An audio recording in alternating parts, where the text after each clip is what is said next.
Show with your hosts, Chuck and AG.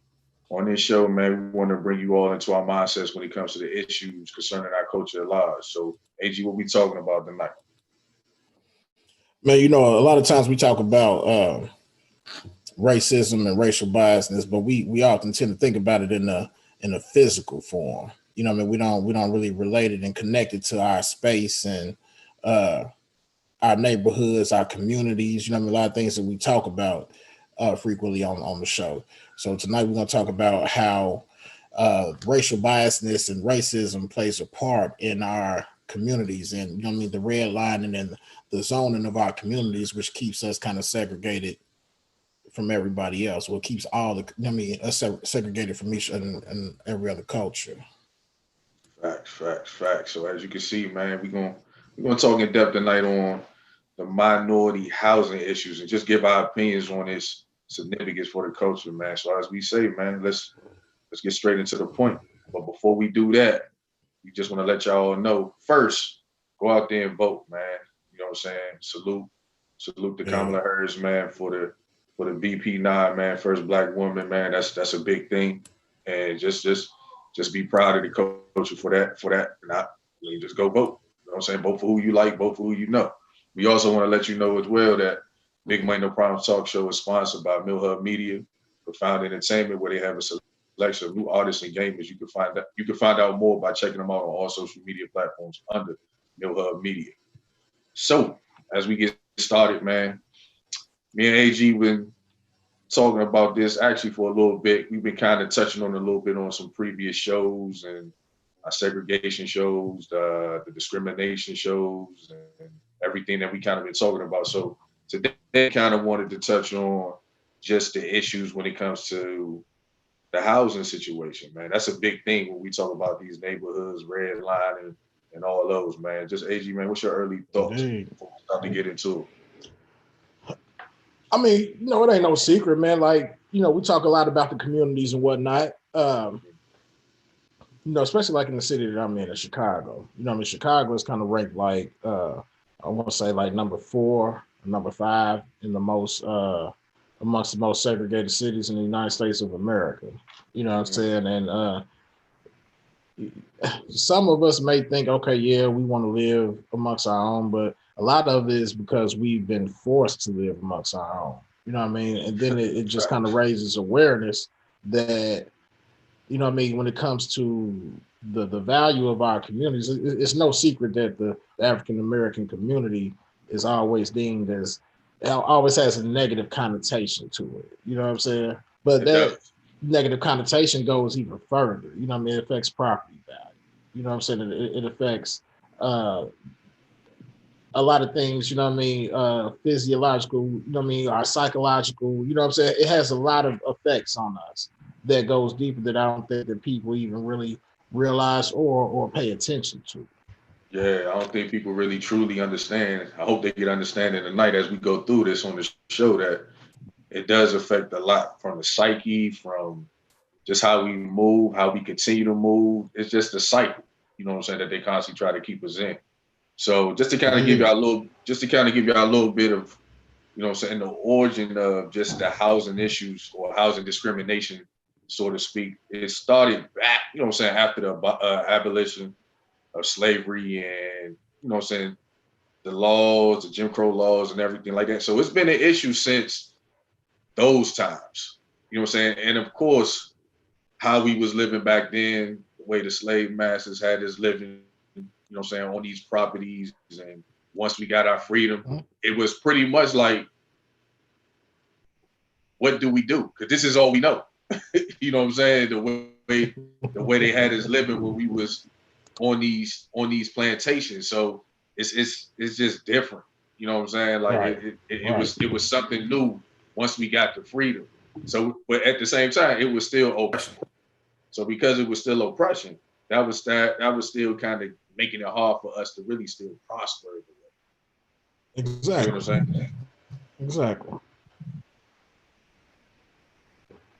So as we get more into it, a couple actions that was taken back then, you know what I'm saying, 1917, the Supreme Court ruled in the Buchanan versus Worley that ordinance prohibiting blacks from occupying or owning buildings in majority white neighborhoods and vice versa were unconstitutional. Now, granted, this was back in 1917. Now, it was granted unconstitutional, but at the same time, it was still the oppression going on.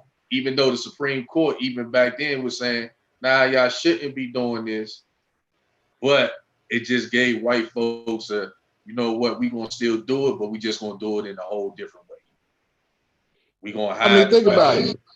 Police brutality right now is unconstitutional. Mm, You know what I'm saying? mm, that's Acts facts. of blatant racism is unconstitutional. You know what I mean? That's facts. That don't mean it don't happen. But it does, and that's facts.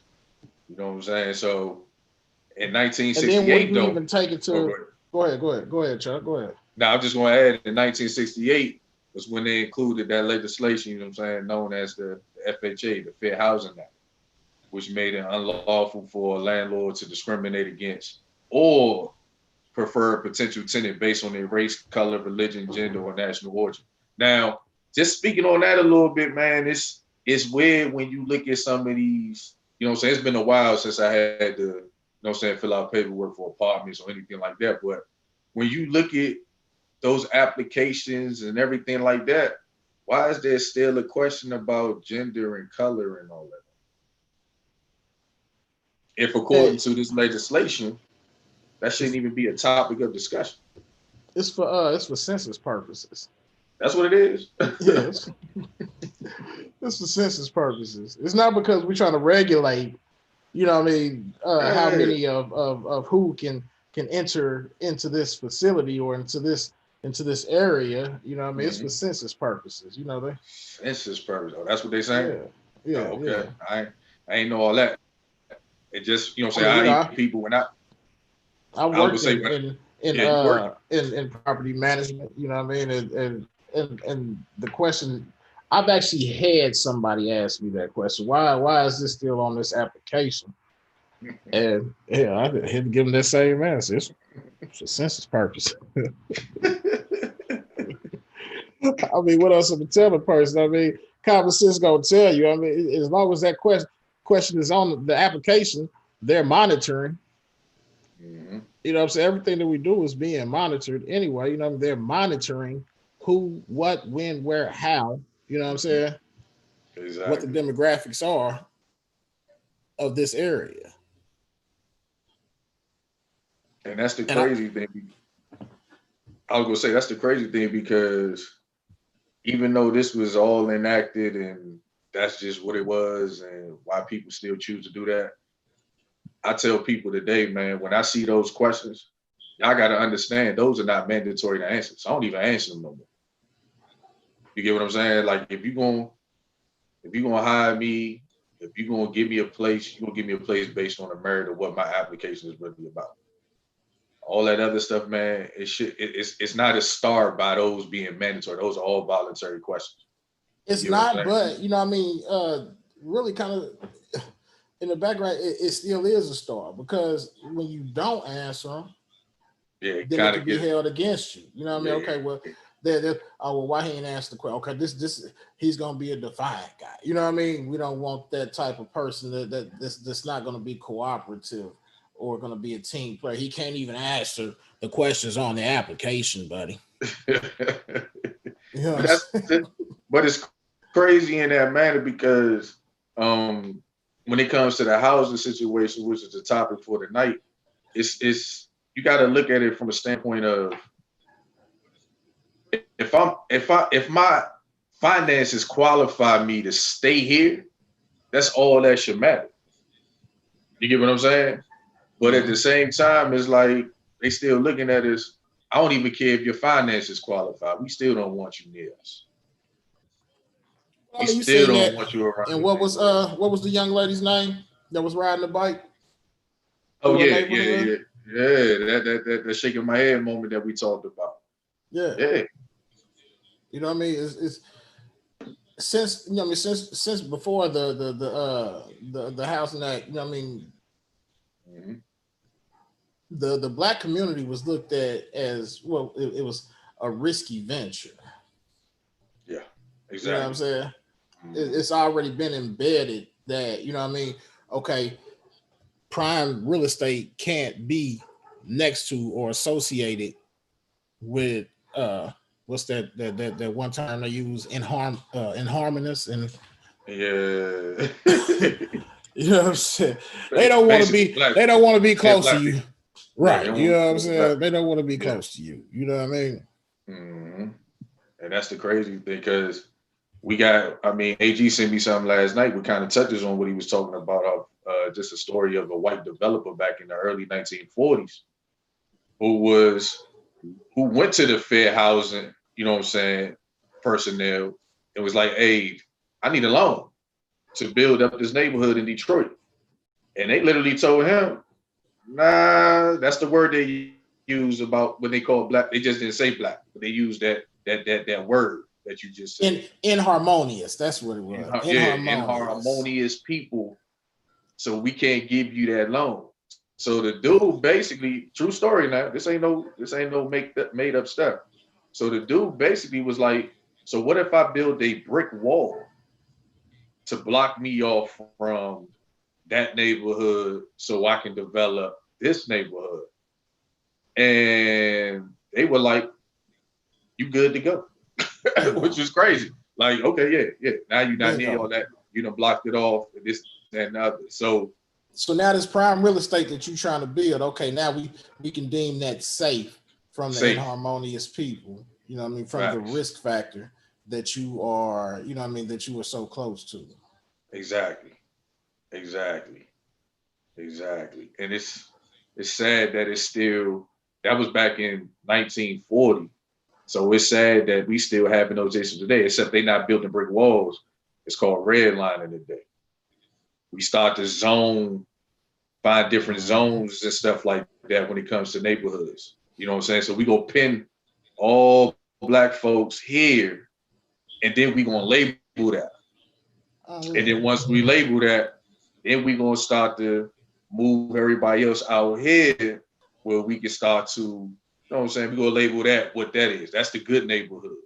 You know what I'm I mean, it's saying? something that we've been seeing all our lives. You know what I mean? Yes. When you look at maps, when they got the different colors and whatnot, you know what I mean? Mm-hmm. This blue is less than or greater than, you know what I mean, a percentage of this Exactly. race. You know what I mean? This magenta might be uh greater than or equal to, you know what I mean, this. So, you know what I Mm-hmm. mean? They've been doing that, you know what I'm saying? And they've been noticing the difference in the scale of people as far as, I mean, compared to the different communities. You see what I'm saying?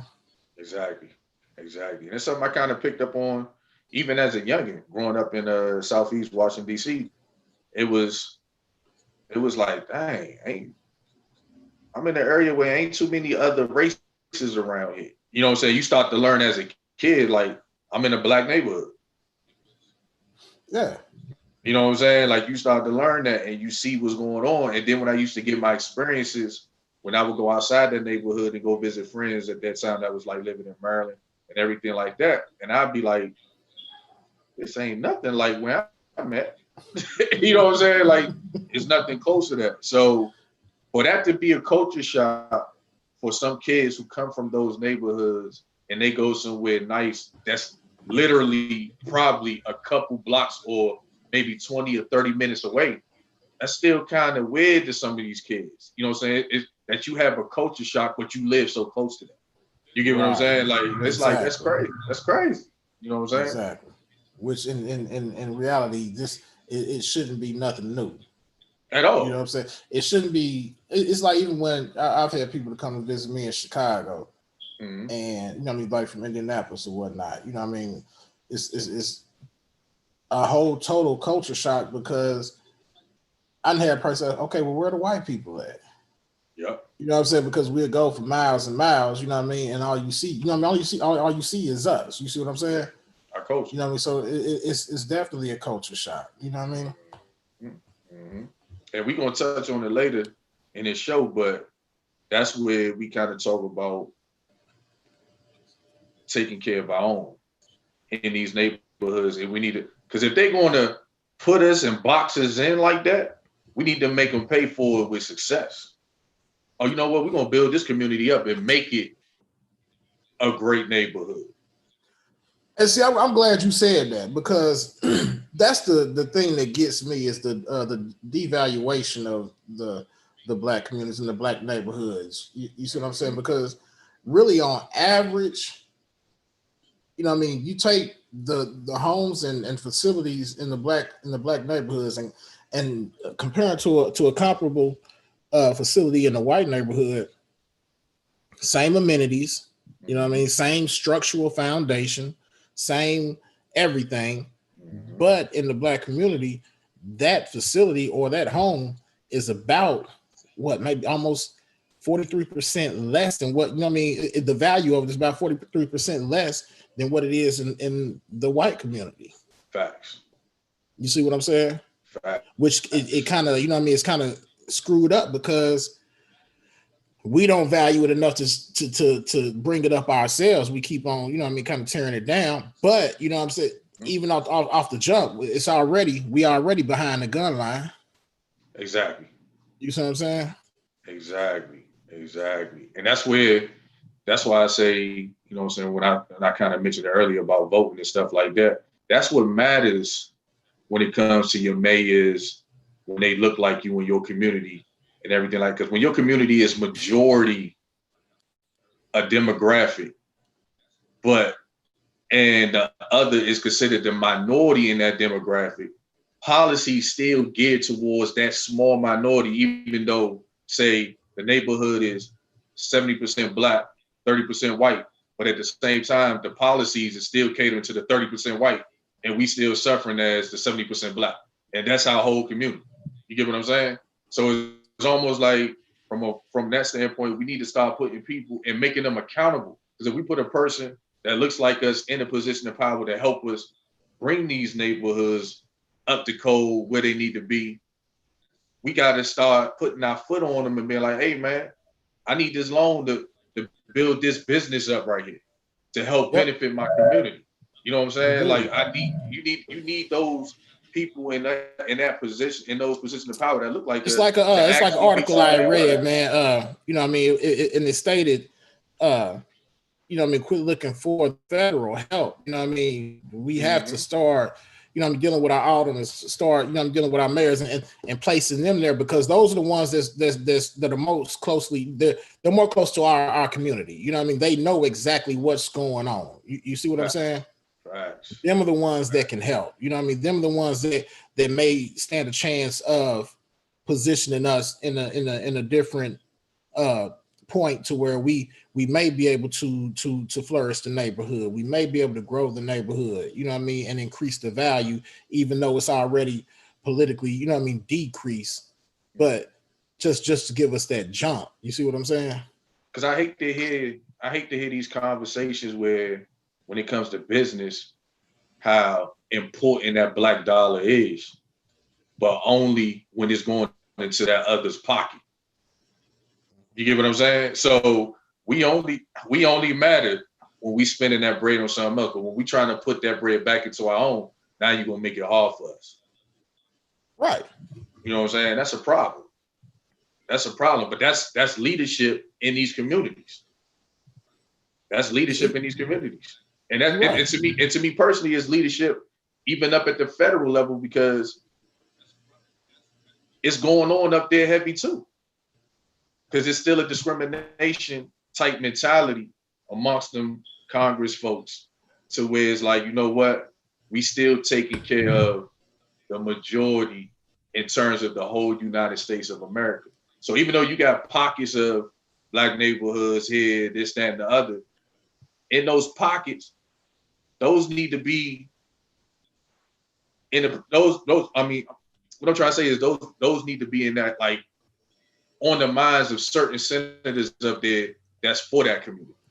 And You know what I'm saying? those pockets only represent, you know what I mean, as far as the mass of this country, you know what I mean, our communities only represent about yay much, you know what I mean, Right. a very small percentage, Right. but a large percentage of us are you know what I mean, are impoverished in them though. You get what I'm saying? And it's weird you say, yeah, you know what I mean, everything is based off of the majority, but when you basing everything off the majority, that just kind of excludes us anyway. You see what I'm saying? Because our, you know what I mean, our little pockets, our little corners, you know what I'm saying, our little communities, our little area really is not a factor in the bigger picture of things. You see what I'm saying? Exactly. And it's not taking into consideration what's going on in these pockets that, you know what I mean, for what needs to happen as far as the country's growth, you know what I mean, or for the benefit of the country, you know what I mean, because the country is based off everything that's for the country is based off the majority, which is not us. Exactly. Hey, good conversation to start, man. We want to let y'all know that Big Money No Problems Talk Show is sponsored by A&D Property Services, where their vision is to be the premier field service and project management provider, and the mission is to provide servicing solutions that exceed all expectations. So if you are in the Chicago area, man, make sure you check them out at www.andpropertyservices.com, man. Black-owned business, man. Salute to them. Yes, sir. Yes, sir. Already. Shout out A&D. Already. Hey, before we get started, back up, Chuck. Let me give a shout out. You know what I mean, Curtis Ball. Hey, thanks for chiming in. Real Forte, thanks for chiming in. Sydney Everett, thanks for chiming in. You know what I mean? I'm seeing the comments. Already. You know what I'm saying? We appreciate y'all. Yes, sir. So as we go into this, you know what I'm saying, this is another part of the conversation, man. Let's talk about these policies. That's really what's really, you know what I'm saying, was hurting us. It's what's in black policies, and white. What policies do you speak of, bro? What policies? Let me get started, man. Well, we all know the Fair Housing Act, man, which was passed by Lyndon B. Johnson. You know what I'm saying? And that was done in 1968. And then you got certain situations where, with the Fair Housing Act, as we explained it earlier, it's still an issue.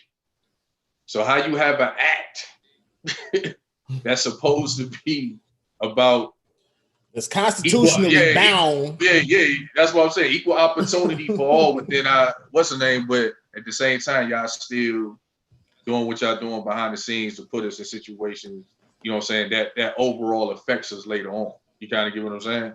Right. So it's just crazy. And with this new administration coming in, it's like, I mean, we see what's going on. They taking care of their own. Ain't nobody taking care of us, man. Which ain't, you know what I mean, which ain't nothing new. You know what I mean? That's the way it's always been. You know what I'm saying? But this is the thing, though. All of that, you know what I'm saying, aside, you know what I mean, I want to get more so on the indirect, you know what I mean, racism and racial biasness of it. You know what I'm saying? You know, a lot of people think, you know, it's even though and I love some of y'all, you know what I'm saying, but some of y'all are still racist, even though you don't know you're racist. I'm not racist, you know what I'm saying? And the article I read, well, it was like, basically, you know, I mean, you were brought up a certain way. I'm not going, you know what I'm saying? I'm not going to be a racist. I'm not going, but you still, you know what I mean? Even, I guess it's kind of going back to the previous conversation too. You know what I mean? You were still brought up to know that certain areas were just off limits. You know what I mean? Exactly. You know, certain communities are off limits. You know, well, what was we talking about the other day when we was talking about the difference in the culture communities? You know what I mean? We're talking about Chinatown, Little Mexico. Then we get to the black neighborhood. It's the ghetto. The ghetto. It's the way they name it. Right. It ain't little African America. You know what I'm saying? It ain't little black. You know what I mean? It's the ghetto. You know what I mean? Which everybody knows. You know what I mean? Whether it was Jewish or, you know what I mean, used for our culture. You know what I mean? The ghetto. It's a negative connotation behind it. You know what I mean? It's dark. It's grim. Exactly. And it's almost like, because of that mentality or the way they label it, it almost subconsciously put us into a mindset to keep it that way instead of uplifting it. Exactly. You know what I'm saying? So it's kind of like anybody that's seen that Malcolm X movie. You know what I mean? When he looked in the dictionary and read the word white, and then he read the word black. You know what I'm saying? The way it's already predisposition. You know what I'm saying? To create that negative, that dark cloud over you know what I'm saying, over Mhm. what you have going on, over your lifestyle, over your community, over your livelihood. You know what I'm saying? It's just grim. It's Right, just negative. You see what I'm saying? right, facts. And just to kind of get back on it, it's this one. It's crazy that you talk about it in that manner. When you talk about federal funding that's supposed to be helping build these neighborhoods and keep these neighborhoods. Because at the end of the day, man, we in the United States of America. I still hate the fact that you got the situations going on in Michigan with the water crisis. You know what I'm saying? You still got things going on to where certain neighborhoods can't even afford certain things like from lights and y'all not Uh-huh. fixing up the roads, the streets, and everything. We in the United States of America. This ain't a third world country. You know what I'm saying? But they treat our black neighborhoods as third world country. As they are. Yeah. You know what I'm saying? So it's crazy because I was Especially reading they this third world neighborhoods. exactly, and as I was reading this, it was talking about one place in Cold Run, Ohio, which is a predominantly black unincorporated community. They was denied public service. You know what I'm saying? Federal funds helped build water lines around the town, forcing the residents to retrieve water from nearby towns. So basically, they was denied services to, of water, of what you need in your community, and was forced to go to other communities just to get it. And I was like, that's crazy. That's bonkers. Oh, That's it was bonkers. crazy. That's And they had and absolutely what they had insane and they though, had bro. and what was crazy was when they had to go retrieve the water from different other locations, it was to collect rainwater and store it in containers, which in that moment was having a risk like contamination in their water. Basically, i.e., what's going on in Michigan. So it's Yeah. like Because you it's know, I mean, you know, crazy. rightfully, you can't just let water sit. You know what I mean? Water has Exactly. bacteria in it. You know what I mean? Come It's on, gonna man. turn green. It's gonna, you know what I'm saying? Come on, man. And the thing was, it said the practice more or less ended. And this was going on. This was going on in 2008. Now, mind you, it was going on before then, but it reached the court systems and the high level in 2008, in which they found, you know what I'm saying, uh, that they was illegally being denied water. So that shows you right there that they purposely try to keep our communities at a lower base. Nah, y'all Yeah. can't be the same as us. Why they basically tore down Black Wall Street in Tulsa, Oklahoma. Okay.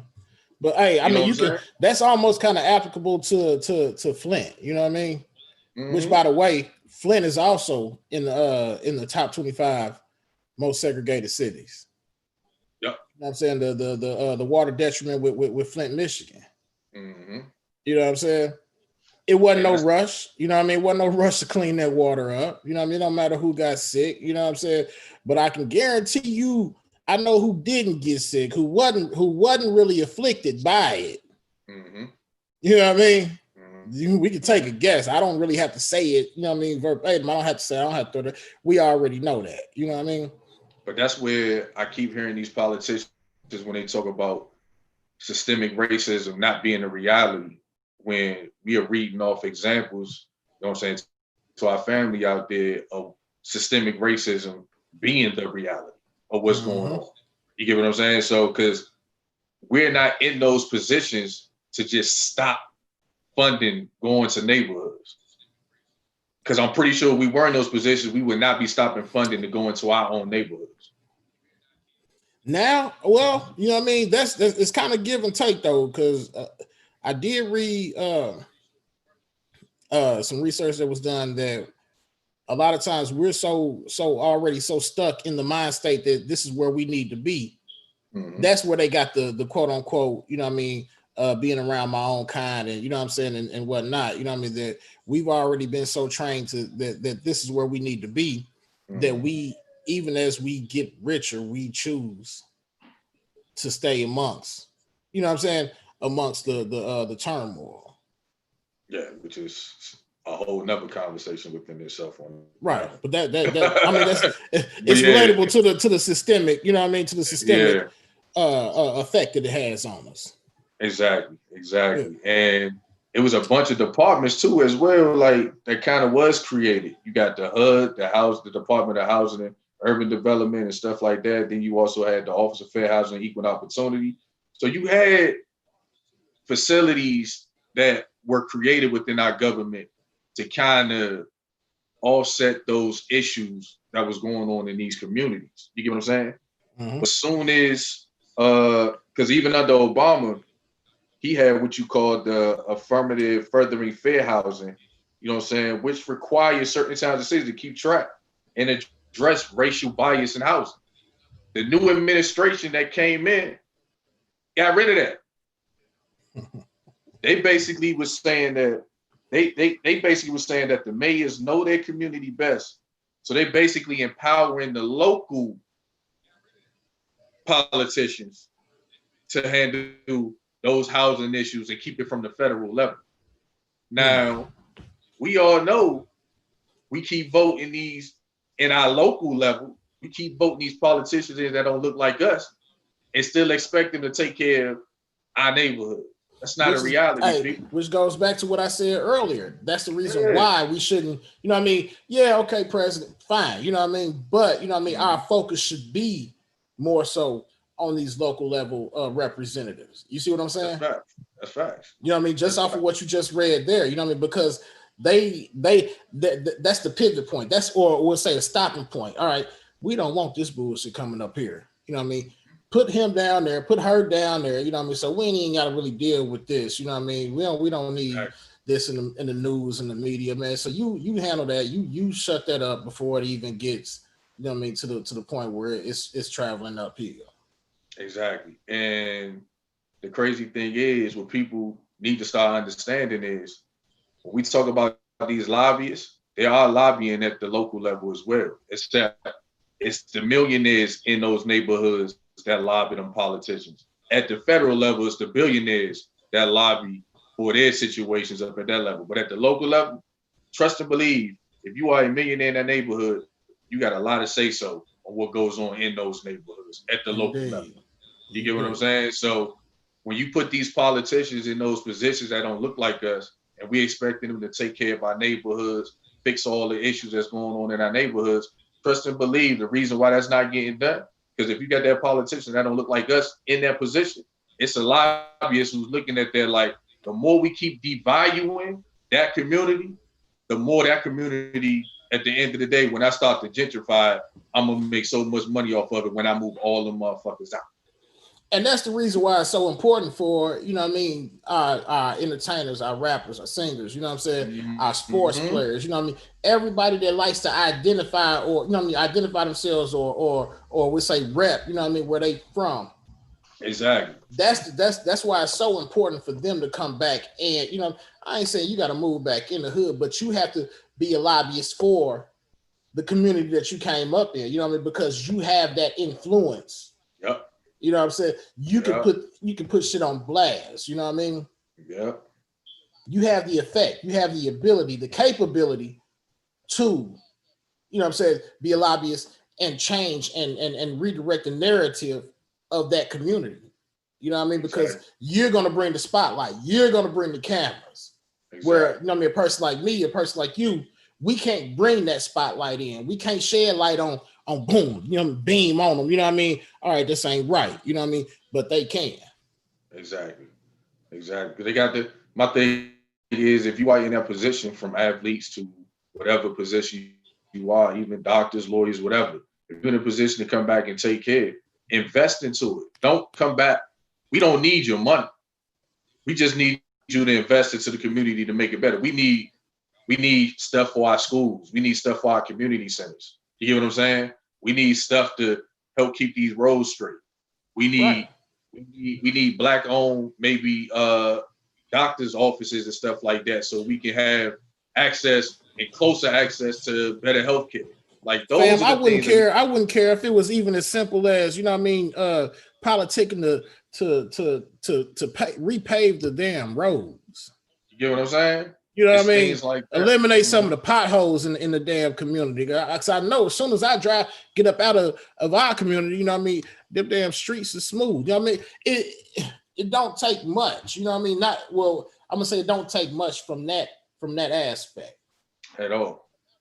At all. And that's where I say when it comes to being able to get those loans, that's why we need more of those individuals. We need to bring more awareness, like what we're doing with our platform, to let it be known, like, we want to build up our communities, but we also need the money and the help to help build up our communities. Real good. Because the same way that you can give these white folks the loans to keep their communities at bay, put businesses and everything like that, we need those same opportunities. So I'm gonna tell you right now, not every black person want a damn Popeyes, a damn liquor store, a damn whatever up in their neighborhoods. You get what I'm saying? Because some of us is not really about the destruction of our people. Some of us is really about the uplifting of our people. So every couple of corners in a, you know what I mean, in so many mile radius. I mean, every 4 blocks, you know what I'm saying? But exactly. I mean, that's business though that we don't own. Exactly. So I can count how many times I be growing up in the city, you know what I'm saying? Shoot, you going to the businesses in black neighborhoods ran by Chinese folks. I carry outs and all that stuff like that coming from where I come from. Certain avenues, you even got white folks working at the gas stations and all that stuff in our neighborhoods doing what they doing. So it's like when you look at those situations, it's like, come on, man, we need to start building more what's relevant and needed to help keep these neighborhoods and keep a narrative about these neighborhoods. That's what I respected. They gonna make the money in the neighborhood, but where they gonna go when they leave? Come on, they man, not staying here at all, and the money is not going back here. Exactly. So that's what, to me personally, that's what a lot of the funding, because me and you just had a reparations conversation last week. That's where a lot of these funders need to go. Let's build up our communities, man. Let's put schools and all this stuff back where it needs to be, man. Stop letting these folks keep telling us like, nah, because what they doing is, what I'm seeing, especially in DC, is the gentrification. Like, it's heavy. Like, they are really, they are really. I told you before, I'm in the South Shore, area, bro. You know what I mean? What they call it, terror time. You know what I'm saying? Mm-hmm. But you know what I mean, it's right here by Lake Michigan, and it's, you know, to be honest with you, is prime real estate. This area is worth money, but it ain't. You know what I mean? The value of it, like we were saying earlier, you know what I mean, the value of it has been, you know what I mean, so decreased because it's majority black. But you know, over the past year, I've been back in Chicago for maybe about a year. In the past year, when I tell you, man, they ripping the streets up. They putting down new sewage lines, you know what I mean? Replacing gas lines. I mean, they doing, you know what I mean, running underground cables and stuff for the for your cable and your internet, you know. I mean, it's buku amount of work being done over, even on the main drag, you know what I'm saying, on 70, which is known for it to go down. You know, they tearing the streets up, replacing everything. And if you drive through, you notice you start to see, you know what I mean, a couple of little joggers that don't look like me and you know what I'm saying? Not worried about nothing. But you said gentrification. That's what's going on. And that's pretty much what it is, people. Because people want property and they want real estate by the lake, by the water. You know what I mean? So, all right, since that's what's in popular demand, okay, we're gonna push them out, bring them in. Exactly. And what gentrification is what he pretty much explained. Because what they're gonna start doing is, when we start cleaning up these neighborhoods and building all this stuff up, you know what's next to go up? Them taxes. So now when the taxes start to go up and you wondering why your mortgages was once $1,200-$1,300, now it's $2,000. Bro, they done already started. You know what I mean? Some of the areas that's like immediately by the lake, you know what I mean? There were once, you know what I mean? I mean, everything in Chicago is high anyway, but you know what I'm saying? As far as to where the height is climbing to, they've already started. You know what I mean? Some of the buildings and whatnot that they've already renovated and rehabbed, you know what I'm saying? They've already put price tags on them and it's skyrocketing. Exactly. And people got to pay attention to that, because as you keep raising taxes, you see, as this government keeps spending, everybody keep thinking, oh, that's good. We getting these stimulus checks. We getting all this, that, and the other. Oh, the more money the government is pushing out, the more money coming out your paycheck to get that shit right back. So them Oh taxes is yeah. gonna go. You know what I'm saying? So yeah, we get in the we all they basically doing is recycling money that's yours anyway. It's a hustle. Yep. That's all they doing. So when you get your stimulus check, you just getting money that's owed to you any fucking way. I mean, you got to understand this. The money don't just come out of thin air. You know what I mean? If it Hell did, nah. then the Hell value of the nah. American We gotta dollar would, you know what I we mean, gotta would we gotta would pay would, for would this. decrease to, you know what I mean, almost diminish. You see what I'm saying? That Yeah. that money ain't coming from nowhere. You know what I Nah, mean? we They ain't gotta they we ain't at the paying for it. U.S. Mint just printing out dollar bills. You know what I We mean? paying for it. And as black individuals, we paying for it that way. Homelessness, pushing us up out of our neighborhoods, taking over. That's how we paying for it. Not being either we granted loans with, you know what I mean, maybe balloon interest to where, you know what I mean, at a certain point Yeah. they can hijack them and Come and on, man. and, and shoot them on up to where they can take the property back, or we're just not being granted loans at Period. all. You know what I mean? Period. But the whole narrative behind it all is to keep us from owning our own and having our own, to be able to grow and build and strengthen our own. You get what I'm saying? Exactly. Exactly. Exactly, man. Think of some good gems being talked about tonight, AG, man. We're gonna go ahead and continue it after this right quick. We want to You let y'all know, know, man, that Big Money No Problems talk show is sponsored by Bending Rods and Tackle, where you can purchase and finance the latest and greatest fishing equipment for all your fishing needs on the market. You can find out more by checking them out at bendingrodstackle.com, man. Black owned business, man. We do fish out here. So shout salute out them, Ben and man. Rods. You already know, already know.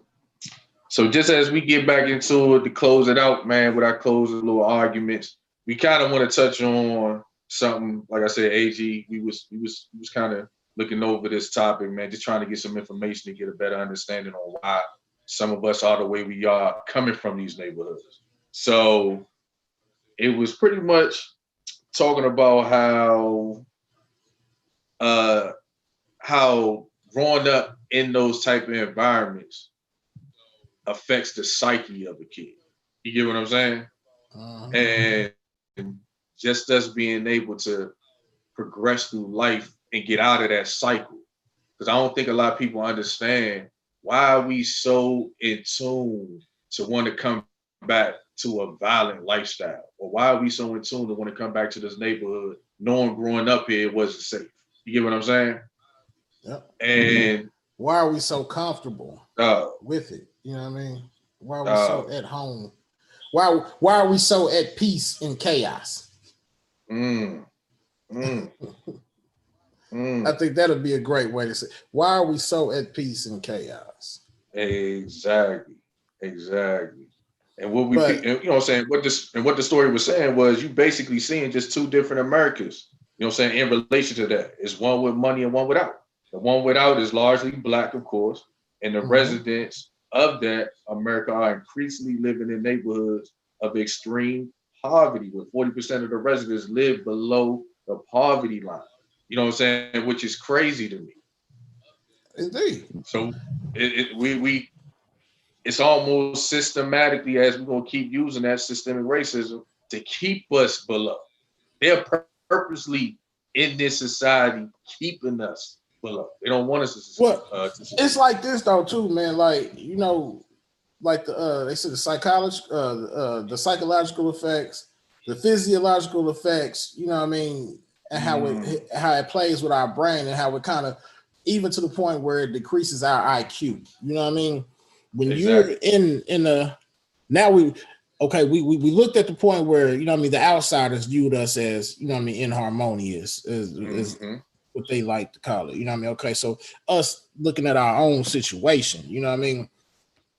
When they call it distressed, you know what I mean, distressed areas. You know what I'm saying? So what I read was, when you are in that distressed area, you know what I mean, it plays with your brain, you know what I mean, which we all have heard before, you know what I mean, you are your environment.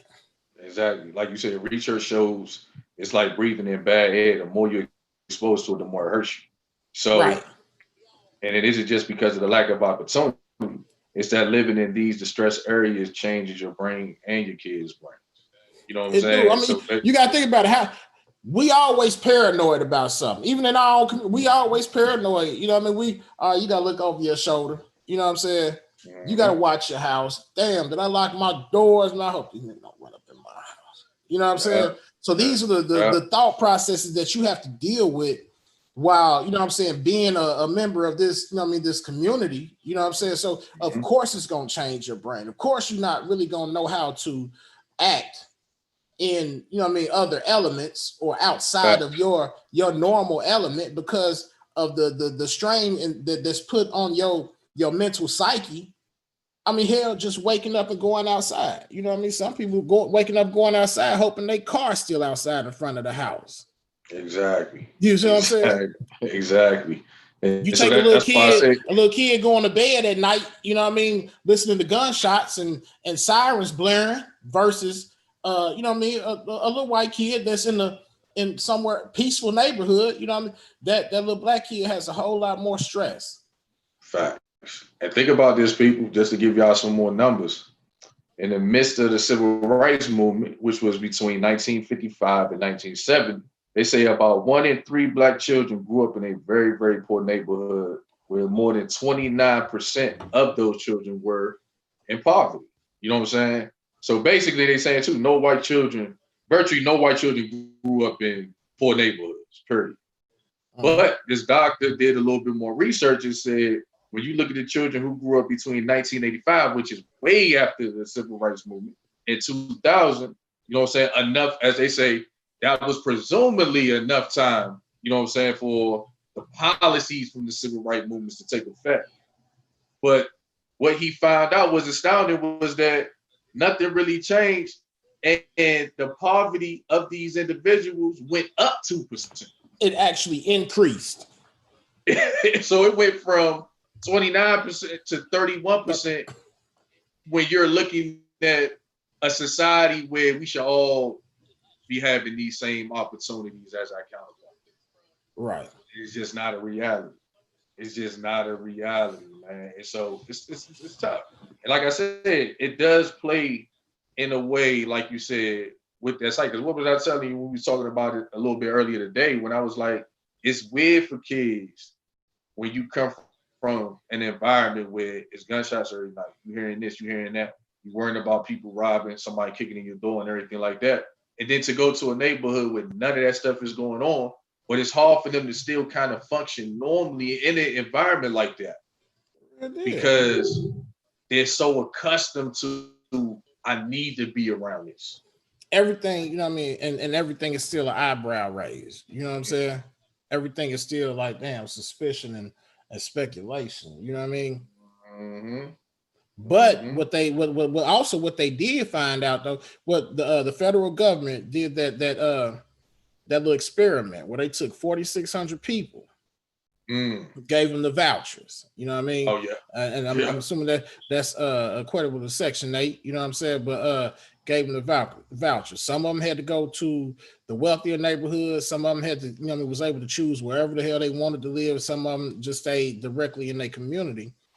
The Exactly. interesting thing was, even though the ones that moved into the wealthier neighborhoods still had that suspicion over a long span of time, over time, they ended up becoming, we'll say long story short, they ended up becoming better people. They ended up making more money. They end up having a more positive outlook. Because it's You know hard what to I'm be. I saying? mean, it's just the reality. It's hard to be negative when it's When not you're positive. around, Yeah, exactly. it's like you can't be negative. Like if I'm around negativity all day, you know what I'm saying? Like how you expect us, and that's why I say it's almost scary because it's almost like an expectation and a stereotype when they see us get upset. It's almost like they test us to the point to bring that out of us because they know as soon as you act out, exactly. That's why we can't have these black folks over here. Right. You get what I'm saying? That's And it exactly don't why we matter can't do it. if you've been pushed to the point of, you know what I'm saying, acting Mm-hmm. erratic, you know what I'm saying? It don't matter. It's just the point that you acted that way. See, damn it, that's what I said. You can't bring them in here. You You know can't what I bring them mean? over here. That's Yeah. how they be feeling. because you got the president of the United States right now. You know what I'm saying? This dude, oh Lord, I can't stand this man. But you got this man right now who is literally good old 45. using that as a, which has been going on forever, but he's using it as that tactic. Dang, we need to keep talking to them white suburban mothers. You should, he don't say it in that way, but what he really saying is, I need to keep me as president because you know what I'm saying, you don't want too many of us moving into those neighborhoods. You know what I'm saying? And it's like, and like I said, what he said before, he basically said black people. He basically was saying black people should have something to aspire to. That's why we shouldn't have y'all in. Look, hey, but the one thing I will give Trump ass though, you know what I mean? He don't sell you no drink. He don't like. Hey, he's telling you exactly what's, you know what I mean, what's been. Because I read the research that said, you know what I mean, white people are more prone to move away from their town once the population, once a non-white population has grown to 20 to 25%. They uprooting, they moving. Facts. The neighborhood ain't the same no more. Oh shit, Betty, it's gone downhill from here. And that's facts. You know what I'm saying? And it's people is just sad out here. Family is sad out here, man. Like they really doing everything in their power systemically. Don't let these white politicians act like they don't see what's going on, because they are literally behind systemically on why they keep us where they keep us. You know what I'm saying? And where else did we hear that? AG, what's that? From back in those 1700 by who? Willie Lynch. Willie Lynch. Yeah. The making of a slave. I think that's what it was. You know what I'm saying? And he talked about that. Yeah, he talked about that, how you can't let black individuals get too much in the know. Because if they get too much in the know, they're gonna be in your house trying to take over the house. You know what I'm saying? So basically, in this that means, okay, so we can't be too much in the know. We can't let them too strong in our neighborhoods, in our community, because then they gonna take it over. They're gonna take it over. That's how they feel. That's how these folks feel, man. It's crazy, but it's a reality, bro. It's been going on forever, man, and people got to understand that us growing up the way we were growing up, coming up through these neighborhoods, why neighborhoods look the way they look, it's all systemically done on purpose. That's what it is. And it almost feels like it's almost like they playing with us. We let you have what you have for as long as we feel like it. And then next thing you know, it's like, all right, it's time to gentrify. We about to raise these taxes. We about to move all y'all. We moving y'all further and further away from us. And don't get it twisted. Like you said before on another show, you know what I mean? We're giving nuggets, you know what I'm saying? Yeah. Like with that voucher conversation, you know what I mean? And Section 8, and this is in no disrespect to anybody that needs assistance, you know what I'm saying? But assistance is only meant to assist. It's not meant to thrive. It's not helping. You know what I mean? But it's given to us because it's already been studied that we will, you know what I mean? We will thrive off of it. You know what I mean? We can't be at the point where, you know what I'm saying, that's going to be the longevity of my life. Exactly. You see what I'm saying? Mm-hmm. Because it's still not us. You know what I mean? That voucher, that whatever, that certificate is still not given to you by us, and you still don't own. You still are subject to move it. Anytime somebody tells you got to move, you know what I'm saying? That landlord don't want you in there. Oh, I'm not doing Section 8 no more. Exactly. You got to go. Exactly. And just to give, you know what I'm saying, just to give our peoples a little bit more nuggets. If you own something, keep it. Don't let them people come up in here and tell you, hey, we're going to give you X amount of dollars, because they shortchanging you. Yeah. Because they know what the property and what the value of is worth. So if you see all these people moving around you, they taking that little paycheck. Oh, they giving us this, they giving us that. Nah, oh, you good? Oh, I'm staying here. I ain't going nowhere. They gonna have to deal with me being here. I don't need that right now. I don't need that. I want my property to a max what it's supposed to be. That way I can sell it for what I want to sell it for. bro. If you being bought out by something, 9 times out of 10, the value of what they trying to buy you out of is Not a even minimum close. of 3 times what they offering you. Not even close. You know what I mean? Not even close. And that's what they're doing to us because they always thinking, and the stereotype is, yeah, they don't understand the business. They don't know exactly what's going on. They don't understand the work. They just see this big number. Oh, it's trust me. No. I mean, but what do you expect? You know what I mean? You offer a person uh 6 figures that ain't, you know what I mean, ain't barely Never had it. seen more than $20,000 in you know what I mean, a year, whatever. And you definitely ain't seen 6 figures at one time, and even your yearly earnings, you technically don't even really see that because it's swallowed up in bills and your everyday day in day out rigmarole. You know what I'm saying? So you get this lump sum. They expecting that. Oh, you gonna jump on that? Oh shit, 100,000? Come on, man. And it's You gonna know be what I could do with $100,000?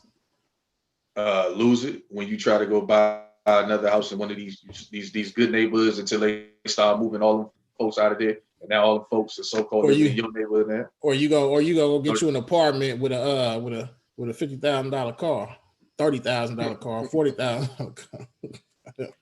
I mean, It's you just know, crazy. It's just crazy, man. But yeah, man, as we close, man, we hope y'all got some good conversation, man, with us tonight about, you know what I'm saying, issues concerning the housing issues that we deal with as a community. And we need to get out there and vote and put certain people who's going to help continue the uplift of our community. I want to see a bunch of Black Wall Streets, man. I think we at a point right now where we need to start understanding our worth to this country and trust and believe that, man. Like they're not going to they not going to stop the progress of what we do in our country. we have to learn In our neighborhoods. intrinsic and economic value. Hey, yeah, we You know what help I mean? build this country. I don't care what anybody say. I'm gonna keep saying it. We help build this country. You know what I'm saying? They got free labor for 400 plus years. Right. We help build everything that they so-called call good neighborhoods. We set the foundation for that as a culture. Indeed. Indeed, We bro. set the foundation, man. So please, people, go out there and vote, man. AG, man, let the people know how they can reach out to us. Hey, first, let me tell everybody we appreciate y'all for joining us. You know what I mean? It's the Big Money No Problems Talk podcast show. You can catch us right here, Facebook, YouTube. This is actually being streamed on One United Radio. This version of the show. You can also catch us on 92 Kales every other Saturday. That's twice a month. Catch our shaking my head moments via every major podcast platform, YouTube, SoundCloud. Catch us on Instagram, BMNP_ENT. Catch us on YouTube, BMNP Presents. Twitter, BMNP_podcast. Again, we're on every major podcast platform. We ain't hard to find. You know, we're gonna continue to give you this good content. We appreciate support. We appreciate feedback. Anything that you want to say, you can also shoot us out to Big Money No Problems Casting at gmail.com. Yeah. Anything you got something to tell us, shaking my head moments. You want us to talk, yeah, you want to be a guest, just let us know, man. We here for our culture. We will continue to do what we gotta do for our culture. Indeed. So as we say, man, we appreciate the opportunity once again, man, to be a part of that One United Radio family, man. Look forward to dropping more content and gems for our listeners, man, or as we call them, our family. So see y'all again next week, Thursday, 7 p.m., same place. Peace. Peace.